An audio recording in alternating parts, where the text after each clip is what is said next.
नमस्कार मित्रों, पिछले वीडियो में पराविज्ञान कुंडलिनी महाशक्ति के विषय में एक सामान्य रूप से जन चर्चा की गई थी। अगर आपने उसको अच्छी तरह सुन लिया होगा तो अब कुंडलिनी विज्ञान के पहलू को बिल्कुल सरल भाषा में, ताकि हर व्यक्ति के समझ में आसानी से आ जाए, इसके धीरे धीरे हर पहलुओं पर विचार किया जाएगा। तो कहते हैं कि परमात्मा के द्वारा मनुष्य जन्म का विधान रचा गया, यानी परमात्मा के द्वारा हमको जीवन मिला। मनुष्य जो है ये परमात्मा की सबसे बेहतरीन सर्वश्रेष्ठ कृतियों में से एक है। ऐसे तो सृष्टि में उसने जीव जंतु वनस्पति ये सारे बनाए हैं, पशु पक्षी, मगर मनुष्य वो चीज है कि इसके बनाने के बाद परमात्मा ने कुछ नहीं बनाया। यहाँ उसका इंड हो गया। सर्वश्रेष्ठ कृति है ये प्रभु की ओर से, और उसकी सर्वश्रेष्ठ कृति यानी मनुष्य को किसी प्रकार की कोई परेशानी न हो, वो आनंदित रहे, प्रफुल्लित रहे।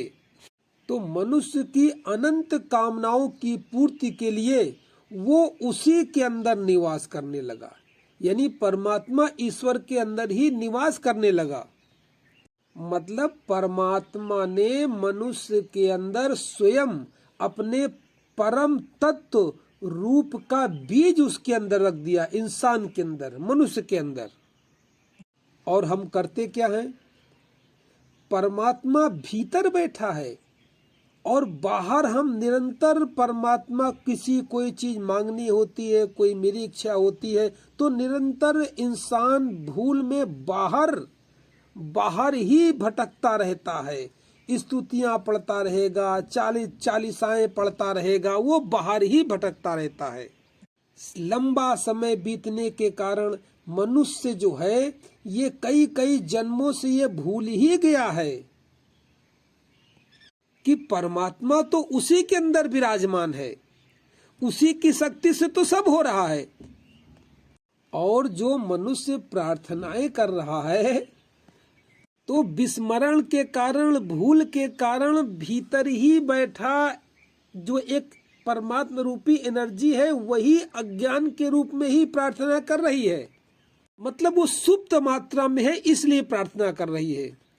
धीरे धीरे वो सो गई है, विलुप्त की कगार में थी मगर वो सो गई है, इतना कह लीजिए। इस प्रकार के कुल मिलाकर के ऐसा समझिए कि मनुष्य के भीतर का जो परमात्मा है वो उलझ गया है, एक कंफ्यूजन में आ गया है। आदमी और भीतर बैठी एनर्जी दोनों के बीच में बहुत बड़ा कंफ्यूजन है। तभी तो धर्मों का जन्म हुआ, तभी तो बड़े बड़े शास्त्रार्थ हुए, तभी तो विभिन्न प्रकार के धर्म हुए, विभिन्न प्रकार की मान्यताएं हुई। सब ये परमात्मा और मनुष्य के कंफ्यूजन का कारण, एक भूल का कारण है, विस्मरण का कारण है। बस केवल इस उलझन को सुलझाना है। बस परमात्मा ज्ञान है क्या? इस उलझन को सुलझाना है कि वो मनुष्य के अंदर कैसे बैठा है। ये जो गुत्थी है, ये गुत्थी सुलझ जाए, समझ में आ जाए तो अंदर तो बैठा ही है, बोध हो ही जाएगा। हम केवल भूल चुके हैं। बस याद दिलाने वाली बात है, अरे परमात्मा तो अंदर है। जब भीतर अचेतन मन से ये बात याद आ जाएगी तभी जाकर के अहम ब्रह्मास्मि का उद्घोष हो जाएगा। तब जाकर स्वयं की स्मृति का बोध वापस आएगा। मनुष्य स्वयं की वास्तविक स्मृति, वास्तविक सत्ता भूलने के कारण ही केवल मनुष्य है, अन्यथा तो वो देवता है, परमात्मा है। बस स्मृति वापस आते ही वो परम रूप परमात्मा में बदल जाता है। ये जो स्वयं के भीतर की एक अनसुलझी गुत्थी है ना, इसी गुत्थी को सुलझाने के लिए ध्यान साधना की जाती है, योग तपस्या की जाती है, भक्ति की जाती है, उपासना की जाती है। सब इसीलिए किया जाता है कि किसी तरह ये गुत्थी सुलझ जाए, कि जो भीतर परमात्मा लोग कहते हैं, शास्त्र कहते हैं, योगी जन कहते हैं, ये बोध हो जाए। कि अभी तो केवल लोगों को कहने के अनुसार लोग मान लेते हैं, गुरुओं के कहने के अनुसार। जब ये बात आप जान जाएंगे, बोध हो जाएगा, तब जाकर के गुत्थी सुलझ जाएगी। अभी इस विज्ञान के अंदर ये जो गुत्थी है, जिन मनुष्यों की गुत्थी ये सुलझ गई, जिन्होंने अपनी गुत्थी को ये जो उलझी हुई गुत्थी है इसको सुलझा लिया, उन्हीं को योग गुरु कहते हैं, उन्हीं के गुरु कहते हैं, उन्हीं को सदगुरु कहते हैं। और जो लोग अभी गुत्थी में फंसे हुए हैं उनको साधारण मनुष्य कहते हैं। यहाँ एक बात और है, और जिनकी गुत्थी थोड़ी भी सुलझ गई है वो महापुरुष हो गए हैं, साइंटिस्ट हो गए हैं, वैज्ञानिक हो गए हैं, कलाकार हो गए हैं। और अगर गुत्थी पूरी तरह उलझी है तो साधारण मनुष्य तो है ही है। अब दो बातें हो गई, एक जिसकी गुत्थी अभी तक सुलझी नहीं है वो हो गया मनुष्य, और जिसकी गुत्थी सुलझ गई है वो हो गया गुरु। बाहर से देखने में तो दोनों मनुष्य के ही रूप में लगते हैं, मगर गुरु जो है वो भीतर से जागृत है और साधारण मनुष्य जो है भीतर से सुप्त है, इतना अंतर है। इसलिए योग मार्ग में, ध्यान मार्ग में कहा जाता है कि प्रथमा परमात्मा की प्रार्थना मत करो। परमात्मा ने जो तुम्हारे अंदर गुप्त चाबी दी है, जो वो स्वयं बैठा हुआ है, ताले के अंदर कह लीजिए, सुप्त कह लीजिए, रहस्यमयी अवस्था में परमात्मा भीतर विद्यमान है, ये कह लीजिए। अब यहाँ करना क्या चाहिए? अपने प्रयास के द्वारा जीवन के रहस्यों का ताला खोलने की कोशिश करनी चाहिए कि जो भीतर परमात्मा विद्यमान है, सुप्त अवस्था में है, वो किस तरह जागृत हो जाए, बोध हो जाए, कैसे आप उसको जान जाएं। इसी कारण कहा गया है कि दिव्यता प्राप्त करना मनुष्य का परम लक्ष्य होना चाहिए। मनुष्य को परमात्मा की ओर से दी गई ये एक अपूर्व और अमूल निधि है कि वह स्वयं मनुष्य के अंदर विराजमान है। उसके लिए हमको प्रभु का धन्यवाद करना चाहिए। और हम करते क्या हैं? उल्टा हम प्रभु को जीवन की उलझनों में शामिल करने का लगातार प्रयास करते रहते हैं। जैसे छोटी मोटी कोई कठिनाई आ जाए, परेशानी आ जाए, तो सुबह शाम करते क्या है? मंदिरों में चले गए, धर्म स्थानों में चले गए और खड़े होकर के प्रभु के आगे फरियाद लगा रहे हैं। मतलब सुप्त परमात्मा, जागृत परमात्मा के आगे फरियाद लगा रहा, मांग रहा है। अरे उसको जगा लो, वही तो भीतर बैठा है। इसी भूल को तो समाप्त करना है। इसी भूल को समाप्त करने के लिए तो पूरा अध्यात्म है, पूरा धर्म है। इसलिए अपनी परेशानियों को मिटाने के लिए शांत और गंभीर मन से हल करने का प्रयास करना चाहिए। यदि ऐसा कोई होश पूर्वक जागृति अवस्था में करता है तो भीतरी शक्ति ही उसे कठिनाई को हल करने का रास्ता जो है इशारा कर देती है, बता देती है। अगर भीतर बहुत इच्छा से किसी कठिनाई का हल जानने का आपकी इच्छा है तो, क्योंकि भीतर बैठा तो वही है। जब इच्छा बलवती होगी, संकल्प बलवान होगा, तो भीतरी शक्ति स्वयं सक्रिय हो जाएगी और आपको रास्ता, मार्गदर्शन इंगित कर देगी। ये है कि मनुष्य को पूरे मनोयोग से प्रयास करना पड़ेगा। बस इसी मनोयोग को योग कहते हैं, ध्यान कहते हैं। मगर आज का आदमी है क्या? आलस्य से, क्रोध से, द्वेष से, ईर्षा से या कह ले हिंसा से किसी कारण बस अज्ञात भय से इस प्रकार की इतनी नकारात्मक ऊर्जा से भरा हुआ है कि उसके अंदर एक हीनता की भावना भर गई है। वो डिप्रेशन में चला जाता है। कोई भी परेशानी आई डिप्रेशन में चला जाएगा, हीन भावना आ जाएगी। उसके अंदर इतनी हीन भावना आ जाती है कि अपनी हीन भावनाओं के कारण वो किसी तरह अपने को बचाने का प्रयास करने लगता है, भय के कारण।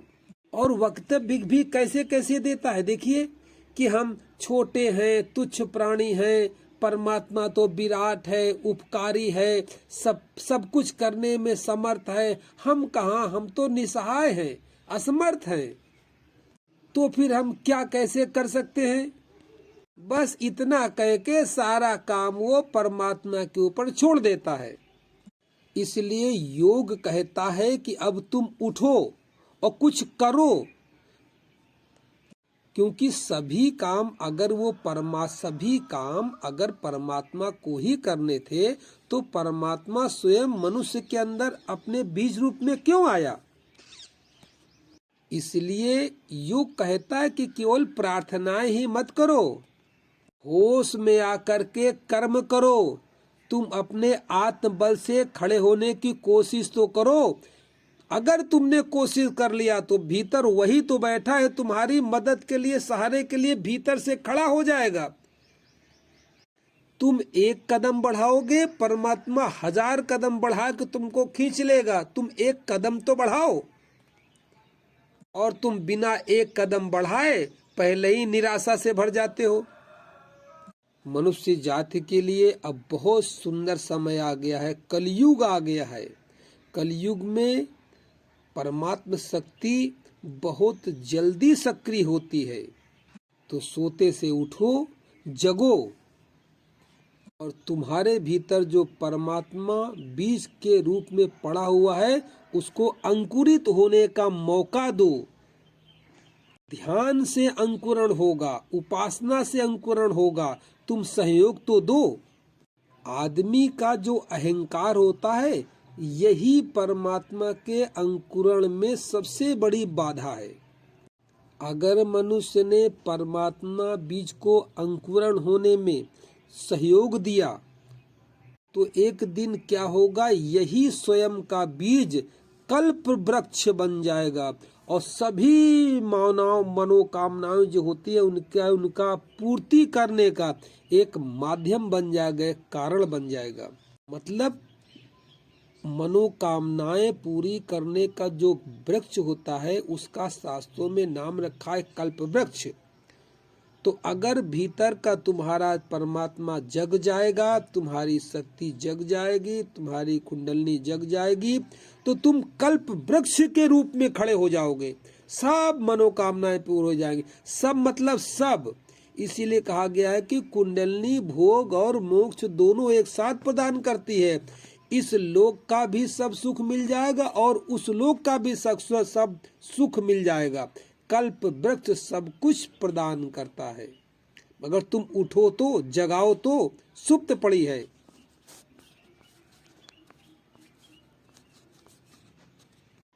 आदमी के अंदर परमात्मा ने अपना कार्य पूर्ण कराने के लिए ऐसा समझिए कि एक 72,000 सूक्ष्म नाड़ियों की सेना बना दिया है। जैसे सेना फौज कोई काम करती है उसमें कुछ लोग होते हैं, तो 72,000 नाड़ियों के एक सेना मानिए, एक सेना बनाई है जिसमें 10 नाड़ियों को विशेष शक्तियां प्रदान की है। उन 10 में भी 3 जो हैं पाताल, पृथ्वी, आकाश के सबसे ऊंचे पद पर हैं। जैसे पाताल की शक्ति दे दी ईड़ा नाड़ी को, पृथ्वी की शक्ति दे दी पिंगला नाड़ी को, और आकाश की शक्ति दे दी सुषुम्ना नाड़ी को। अब इन तीनों नाड़ियों के पास शक्ति कौन कौन है? सर्वश्रेष्ठ आसुरी शक्ति है एक के पास, दूसरे के पास सर्वश्रेष्ठ दैवी शक्ति है, और तीसरे के पास सर्वश्रेष्ठ सात्विक शक्ति है। इसका मतलब ईड़ा नाड़ी, पिंगला नाड़ी, सुषुम्ना नाड़ी आसुरी शक्ति, दैवी शक्ति और सात्विक शक्ति की प्रतीक हैं और ब्रह्मांड में यही 3 शक्तियां हैं संचालित। इन्हीं के द्वारा शरीर के भीतर और शरीर के बाहर ज्ञात में और अज्ञात में जो कोई भी कार्य होते हैं सब इन्हीं नाड़ियों के द्वारा संपन्न किए जाते हैं। अब करना क्या है? करना ये है, आवश्यकता ये है कि सूक्ष्म शरीर की जो 72,000 नाड़ियों का जो ये सैनिकों का ग्रुप है, इसको जगाने की आवश्यकता है। सभी नाड़ियों को जगाने की आवश्यकता है। इनको ऊर्जावान बनाने की आवश्यकता है। इन पर अपना आधिपत्य स्थापित करने की आवश्यकता है। इन्हीं में ब्रह्मांड की सारी दिव्य शक्तियां भरी पड़ी हैं। इन्हीं नाड़ियों में तो पूरी आसुरी शक्ति भी भरी है, दैवी शक्ति भी भरी है, सात्विक शक्ति भी भरी है। तीनों शक्तियां भरी हुई हैं भीतर। अब ये जो 72,000 नाड़ियां हैं, जिनमें मुख्य शक्ति की भी नाड़ियां हैं, तो इन सब में पावर कहाँ से आती है? इन सब में जो मूल पावर आती है, जो मूल नाड़ी है, वो है कुंडलनी नाड़ी। कुंडलनी जगने के पश्चात ही सभी नाड़ियों को ऊर्जा प्रदान करती है। इसीलिए कहते हैं, इसीलिए योग कहता है कि उठो और स्वयं के अंतस को जगाओ, यानी स्वयं की कुंडलनी को जगाओ। फिर होगा क्या?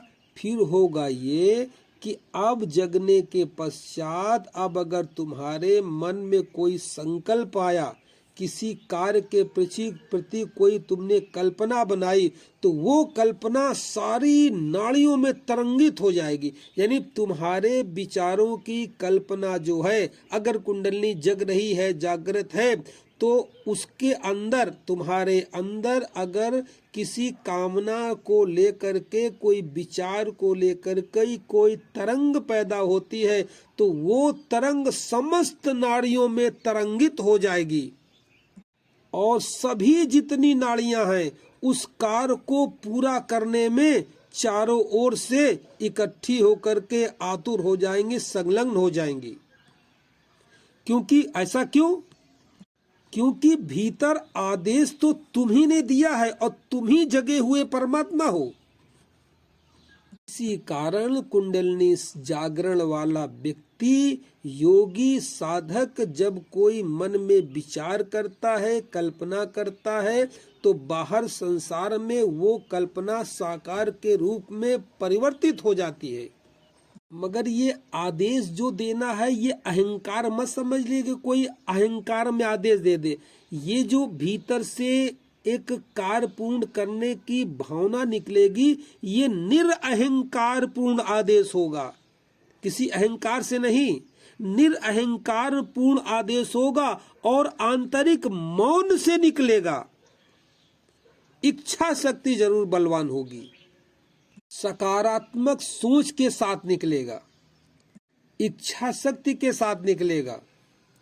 ये जो संकल्प है, अब इसमें जरा से भी जो उसका संकल्प है वो पूरा का पूरा सकारात्मक होना चाहिए। इसमें जरा सा भी ऐसा संकल्प का छाया मात्र भी नहीं होनी चाहिए कि नकारात्मक हो और वो निराशापूर्ण हो। यानी ना का तो सवाल ही नहीं है। जो मन में विचार आ गया उसको प्रकृति पूरा करेगी, इस दृढ़ विश्वास के साथ आदेश देगा।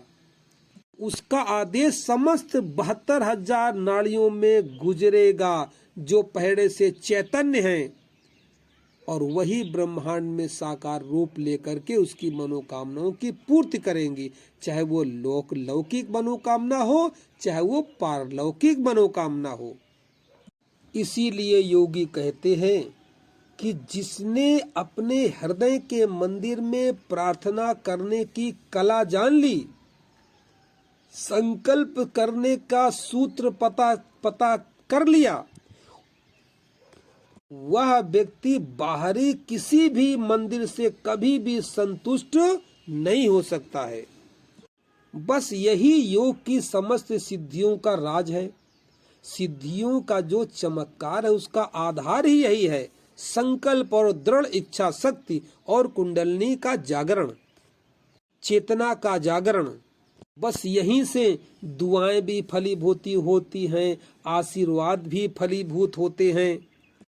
ऐसा समझिए कि निरअहंकार और एकात्म की भाव दशा में चित्त द्वारा मानस पटल पर ब्रह्मांड में जो कुछ भी भेजा जाता है, यानी जो भी आप संकल्प के द्वारा विचार भेजते हैं, वह सारे के सारे पूरे हो जाते हैं। क्योंकि यह विचार आते कहाँ से हैं?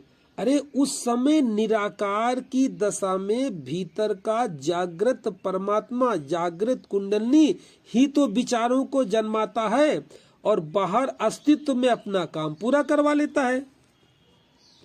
विचार शून्य मस्तिष्क की अवस्था में यदि कभी भी विचार पैदा होता है तो उस कार्य को प्रकृति किसी न किसी प्रकार पूर्ण करा ही देती है।